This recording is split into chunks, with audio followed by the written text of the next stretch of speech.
to catch up with that. Moving on now to the Scottish gender identity laws. I'm not allowed to use that word on there. There's so much beep written about this stuff, and whether you agree or you disagree, most of the argument seems to be about stuff that these laws don't actually cover. And the thing you keep on hearing is that men are going to come into women's loos. Men can come into women's loos anyway. They can do it anyway. And this Scottish, I know this because I did an interview last week, and because I read more than things put out with a political reason or other reasons there. Many people have talked against this, one being Kemi Badenoch. Excuse me for dismissing Kemi Badenoch, but wasn't Kemi Badenoch the person caught on tape making disparaging remarks about transgender people anyway? So, if you... most people don't actually, who talk about this, have not actually met or know somebody who's transgender, and heard what they've gone through and what have you. And most people seem to think there's like thousands of transgender people going to be pouring into ladies' changing rooms in John Lewis. Thousands and millions of them. There's hardly any. It's all bull poo. Make up your mind, but let's have the facts. Joining me now about these Scottish identity laws and more of what we're going to be discussing is Rishi Sunak, his pushback, to put it mildly, against them, because they're all drinking from the same Kool-Aid of misinformation, and I'm going to try and get this right, Ugla Stefania Christian Jonsdottir.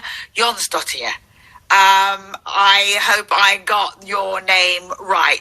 Ugla, they're co-director of My Generation, columnist for the Metro. I've got to say, I love the Metro. Balance in journalism, hurrah. The co-author of the best-selling book, The Trans Teen Survival Guide and Trans Survival Workbook. In 2019, they were on the BBC's 100 Most Influential Women's list. So there. Ugla, there's so much. I find it so disheartening. The thing that keeps popping up in headlines, and look, I've been a journalist for 35 years. I train other journalists, and I warn them against lazy journalism. I think it may be because of online stuff. I don't know. I despair. The lazy headlines about paint this picture of thousands of trans women invading women's spaces and making it unsafe for them. And people believe this. Yeah. Fill in your own word. What is the reality? First, the Scottish, they believe it. How true is this? Or what amount of truth? I thought from 2010, anyway, under human rights, that trans people have already been able to use women's loos. So why is everybody fixating on this tiny bit of this legislation? And you better explain for people who don't know or read the wrong stuff what the legislation actually is all about. Yeah, I definitely share your frustration about a lot of misinformation and a lot of things that aren't actually happening being covered by headlines by, really established media platforms. And you sort of look back and you think, shouldn't they know better than this? And that's what the frustrating part is. But for those that don't know what this law in particular is about in Scotland, it was passed just before Christmas, and it's called the Gender Recognition Act Reform. And what this law did is that it allowed trans people to change their birth certificate more easily. Before this law was reformed, they had to go through quite a long, arduous process of proving who they are and getting letters from medical professionals and all sorts of really strange bureaucratic hoops in order just to be able to change from your birth. Psychiatrists. They had to go to psychiatrists. Someone had to and people should also know. People are getting confused. They think this is in order to have an operation. And there's a lot of confusion about transgender. It's about how you identify. You may choose not to have the operation and what have you. And there's these headlines that 13-year-olds could change their sex. Ooh, It's just, it's always taken out of context, isn't it? And it's made to be something it's not. And I think, when we think about birth certificates, how often do we have to show a birth certificate? You don't have to show a birth certificate to enter a toilet or a changing room or any single sex space. All you do with a birth certificate is when you get married, you have to show a birth certificate, or when you pass away, what's on your birth certificate is recorded as the gender that you are. So the only thing that this law really did was to make it easier for trans people to be able to change that. Now, what the government has done, and what a lot of people who are against this law have mistakenly started talking about in relation to this, is that this will make it easier for men to pretend to be women and enter women's spaces. But they can do that anyway. Everybody can enter any space. If they have you don't have to pretend to be a woman to... The thing is about men, that they abuse women already. They don't have to pretend to be women in order to do so. So there's a lot of, quite a lot of misinformation about it, I think. And according to the Equality Act of 2010, trans people have been allowed to use single-sex spaces in line with their gender identity anyway. So it's almost as if they suddenly thought trans people have arrived. But trans people have been using single-sex spaces for over a decade now, and way before that as well. So all of this anger and concern and fear isn't really based on anything except a lot of misinformation, I feel.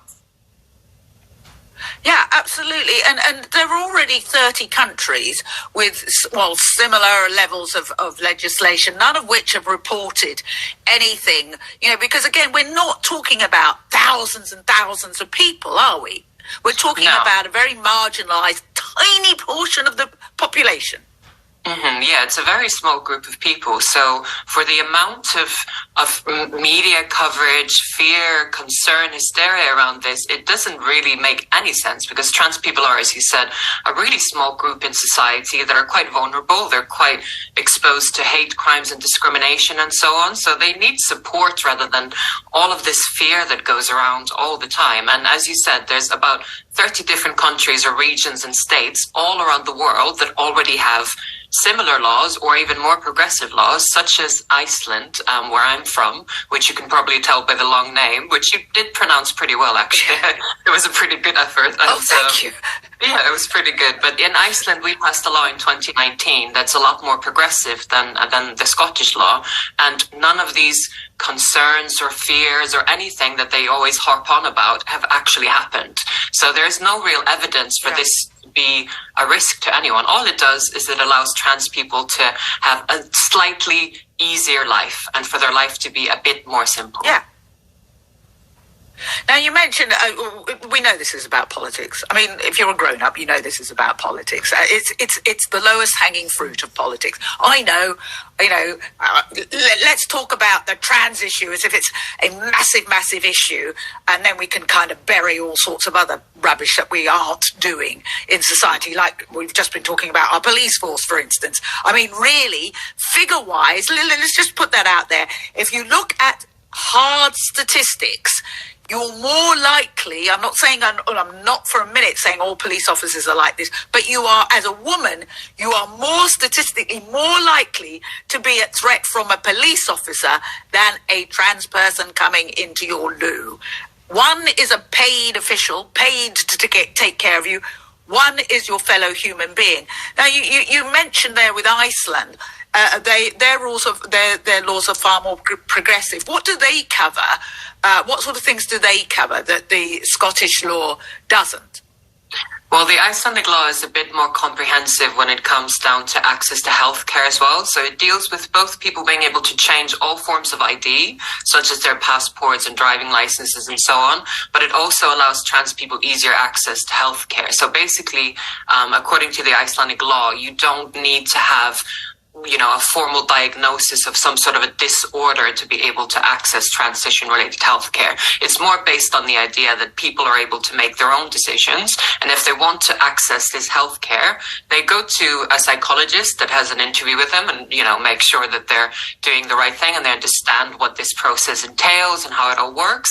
And if everything's okay, they can then be forwarded to the professionals that they need to access. But at all points, of course, they're informed of everything that they need to know about it, what it entails, all the risks, and so on and so on. But the main thing is that trans people are given the ability to make their own choices. And I think that's often been the problem, and something that trans people have pointed out quite a lot across the world, where, trans people have been told, no, you can't do this, or you can't be that, or I don't think you can ever be this, and, all of these things. But what this law does in Iceland is it actually puts the power to trans people and says you have the inherent right to be who you are, and it's not up to anyone else to say that you aren't this or you aren't that. So what it does really, it just allows trans people to be able to have more power over their own lives. Whereas in the UK, healthcare for trans people is actually quite bad, and access to transition-related healthcare takes up to 4 or 5 years to see a single specialist. So it's actually really quite horrendous in the UK in many ways. Yeah, and people should also know this isn't a modern thing as well. This the whole issue around trans people have been doing this for a very, very long time before the medical transitioning was even possible. It's interesting because I had a friend in the 1980s, I'd say about 1985, 86 in Australia, who I saw transition over many years, and what she went through as well. And in those days, it was completely unique. Oh my God, I can't believe it, and all this sort of thing. So we saw step by step, just regularly in, out, what have you. And people are people. When you get to know somebody, they're a person first. And this idea that somebody wakes up one morning and says, oh, I know, I'm going to be trans, it just infuriates me, because I've known so many people. It's years of hell. Absolutely. Nobody was... But nobody's so careless to wake up one day and think, oh, I'm going to do this. That would be a great idea, because trans people go through so much hardship and so much discrimination. Some people get disowned from their families. They get thrown out of their houses. So much stuff that trans people have to go through in order to be themselves. So, of course, trans people are just trying to be who they are. And that's the most important thing, I think. And they need that support. And they don't need this fear and this discrimination. And they certainly don't need the government spreading all sorts of fear and misinformation about us and using us as some sort of a political football, because they want to distract from the police force or the cost of living crisis, or all of these things which actually truly affect people's lives, as opposed to trans people that are just trying to go about their day and live life as everybody else is, because we're all affected by those things. Absolutely. Thank you so much for joining me. I hope at least that people, I always say this program's about looking beyond the headlines, looking at the reality of it, and realizing that we're being manipulated in all sorts of ways, and by all means have an idea of what's going on, but look at the actual facts, talk to people who are actually involved, and you've been gracious enough to join us today to do that. So I thank you so much.